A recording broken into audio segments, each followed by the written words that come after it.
Selamat siang, salam sejahtera bagi kita sekalian. Perkenalkan, nama saya Yosina Mengga. Saya calon guru penggerak angkatan 10 dari SMA Negeri 6 Manado, Kota Manado, Provinsi Sulawesi Utara.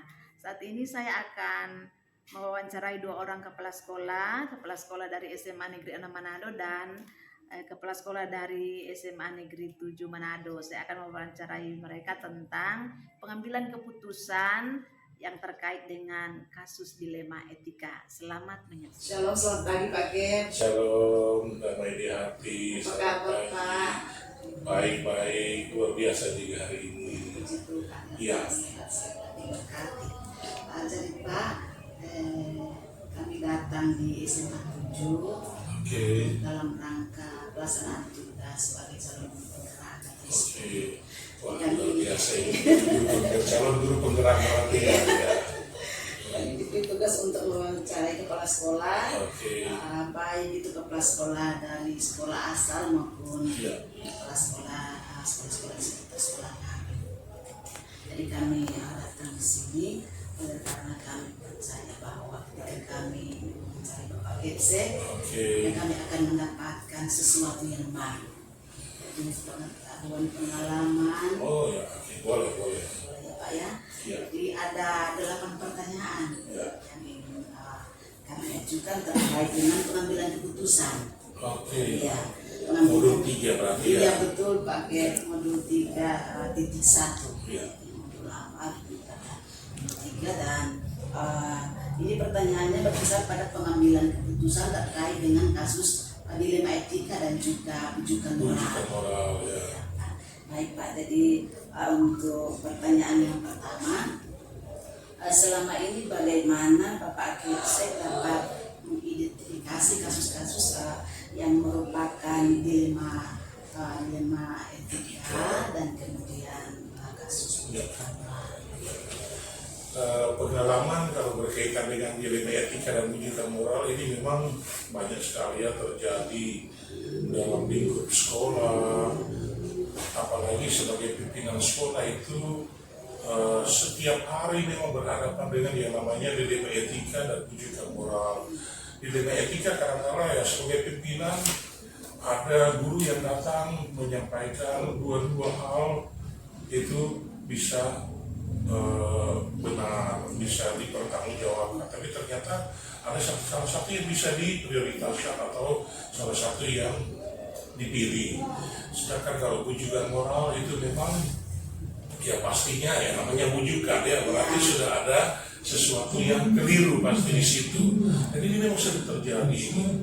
Bagaimana sebagai pimpinan sekolah berada dalam posisi untuk melihat segala sesuatu secara lebih positif.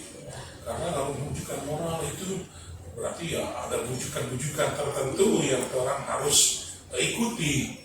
Dan kalau misalnya orang sudah ikuti, akhirnya kayaknya orang tidak atau kita ya sebagai pemimpin akhirnya tidak bisa lagi melihat sesuatu itu secara baik karena sudah ada wujudannya. Nah, bagaimana saya mengidentifikasi itu? Mengidentifikasinya sebenarnya mudah. Karena apa? Kalau wujudan moral berarti itu sudah pasti keliru.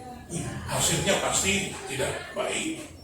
Tapi kalau di dilema etika, kadang-kadang masih ada dua hal yang perlu kita lihat lagi. Oh, ternyata hal ini lebih penting dibandingkan dengan hal yang satu.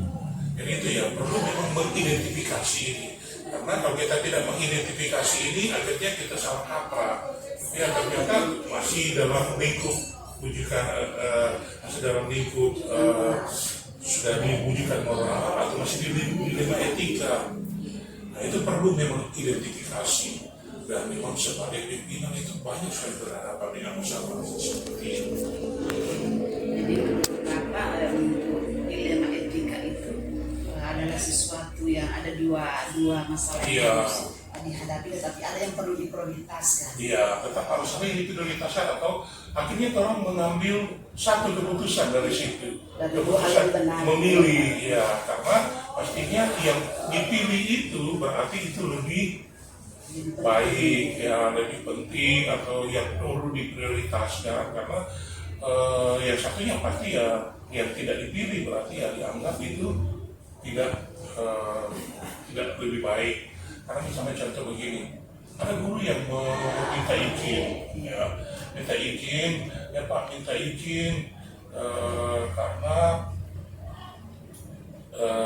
ada tetangga yang meninggal misalnya. Sementara di satu sisi tugas dan tanggung jawabnya dia sebagai guru, dia harus mengajar. Nah, mana lebih penting dari situ? Berdua sama penting kan?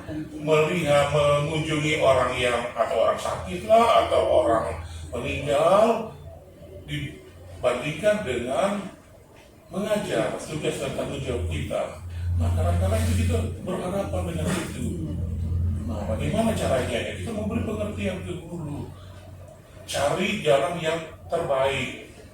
Misalnya, Bu, kan kalau misalnya menguji orang sakit atau orang meninggal, ya di saat-saat tertentu kan boleh. Tapi kan kalau ibu mengajar, berarti sudah sesuai jam. Bolehkah ibu memilih misalnya masuk jam, masuk kelas, nanti setelah itu baru. Nah, itu akhirnya ada ini kesampingan. Itu dilema etika, ya. Banyak juga contoh-contoh yang lain yang memang ya sering terjadi. Oke. Ya. Jadi selanjutnya, selama ini bagaimana Bapak sebagai kepala sekolah menjalankan pengambilan keputusan di sekolah, terutama untuk kasus-kasus di mana ada dua kepentingan yang sama-sama benar dan sama-sama mengambil nilai kebajikannya, dalam hal ini kasus dilema etika. Bagaimana Bapak mengambil keputusan? Ya. Kalau pengalaman saya kasus-kasus seperti ini bukan kadang-kadang juga, tapi sering saya panggil berkomunikasi dengan guru, memberi pengertian juga kepada guru. Dari dua hal ini, mana menurut ibu atau bapak yang perlu didahulukan? Ya, ternyata ada yang harus didahulukan. Demikianlah wawancara saya dengan kedua kepala sekolah tentang pengambilan keputusan dalam kasus dilema etika. Semoga bermanfaat bagi Bapak Ibu Saudara sekalian.